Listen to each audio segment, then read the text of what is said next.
Present के थे तो शॉर्टनेस ऑफ ब्रेथ और कफ फीवर और फ्लू के साथ आए थे। जी जी अभी इनकी काफ़ी क्रिटिकल। कोई शिकायत है आपको?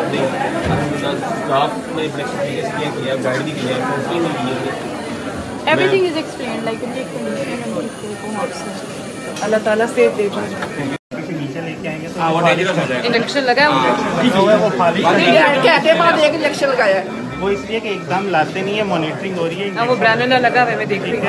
एकदम लेके आएंगे तो खाली होने का टाइम होता है 220 से 120 तो स्टेप बाय स्टेप लेके आना होता है। लेकिन जो ये ब्लीड है इसकी कॉल और ब्लीड एकदम रोकेंगे। इनको डॉक्टर साहब काउंसल करें, काउंसल करें।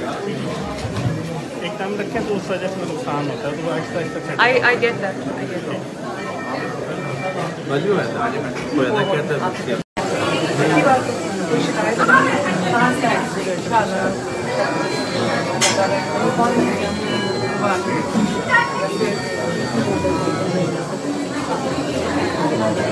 ठीक हो जाएंगे इंशाल्लाह, ठीक हो जाएंगे।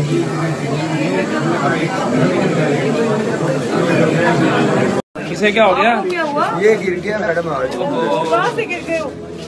बताओ मैडम। झूले से भाभी आ जाओ। झूले से गिर गए हो? अस्सलाम वालेकुम। क्या हुआ इसको? ये ना बेटा आज ना ट्यूशन से छुट्टी थी तो ये खेलने गया तो गिर गया। बाजी कहाँ रहते हैं? पेन किलर दिया है? राणा साहब की बैग जी, से। जी। अच्छा अच्छा। ये बेहतर है। क्या नाम है? नाम बताओ ना आप। मोहम्मद रुहान। तो मोहम्मद रुहान आप ब्रेव बच्चे हो, आप बहादुर बच्चे हो, रोना नहीं है, ठीक है? कभी कभी हो जाता है, कोई बात नहीं, ठीक है? बहुत बुरी तरह था, काफी टेढ़ी। ठीक हो जाओगे बिल्कुल, रोना नहीं है, बोलो नहीं रोऊंगा। Madam they came from. मजीद खबरों और अपडेट के लिए जोत न्यूज़ को लाइक करें, सब्सक्राइब करें, कमेंट सेक्शन में अपनी राय का इजहार जरूर करें। अल्लाह हाफिज।